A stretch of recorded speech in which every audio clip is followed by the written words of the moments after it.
Good evening and welcome to Reading on the Rock at Covenant United Methodist Church in Rochester, New York. I'm Reverend Ann Kemper, pastor here at Covenant. For the last few weeks, people have read books that, for several reasons, were banned from some school and public libraries.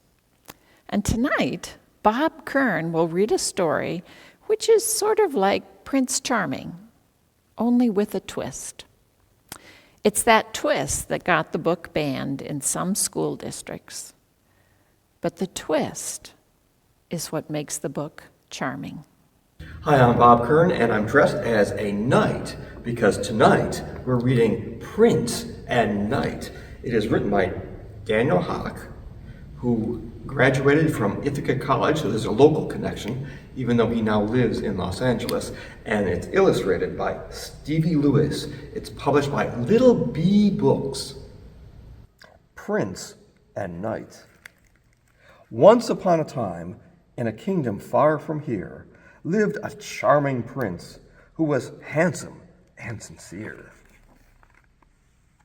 His parents knew that soon it would be time he took the throne.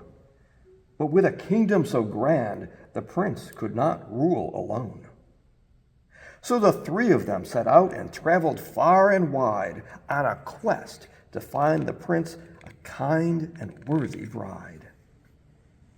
The prince met many ladies, and he made them all swoon. But soon it was clear that he was singing a different tune. "Thank you," he told his parents. "I appreciate you tried, but I'm looking for something special in a partner by my side." But while the royals were away, their land faced quite a scare from a dragon fast approaching, breathing fire everywhere. All the villagers ran in fear.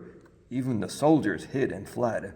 "This vicious beast is far too great. We must retreat, or we'll be dead."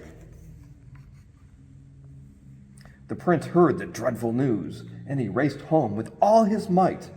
To protect his precious realm, the prince was ready for a fight. Alas, before you feel our prince had to face the beast alone. Along on horseback came a knight, cloaked in armor that brightly shone. The dragon charged upon our heroes, thinking it had already won. But the knight had a bold idea and raised his shield to face the sun. The glare hit the shining metal, blinding the dragon's fiery eyes. But it was what the prince did next that really caught it by surprise. The prince had climbed atop the dragon and tied a rope around its head. He wrapped the cord around the neck and down the body like a thread. The plan worked. The dragon was caught. Its body was tied and bound. But the prince up high had lost his grip and was falling to the ground. The knight below jumped on his horse, and they began to race. The prince was caught and, free from harm, held in the knight's embrace. "You saved my life, and you saved mine," they said to one another, and in a flash, to each it felt there simply was no other. The knight took off his helmet to reveal his handsome face, and as they gazed into each other's eyes, their hearts began to race. As the villagers returned, it became clear to those around that the prince's one true love had at last been surely found. The king and queen had come back too, and were overwhelmed with joy. "We have finally found someone who is perfect for our boy."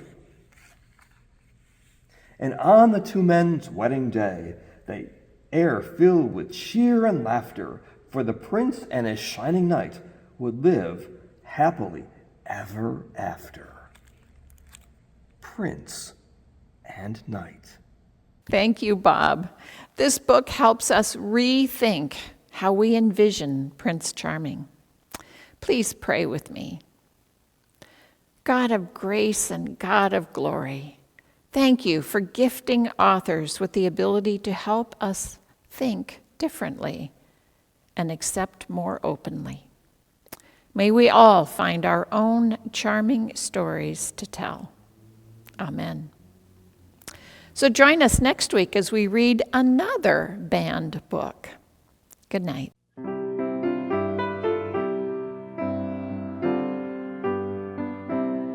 Reading on the Rock is presented by Covenant United Methodist Church in Rochester, New York.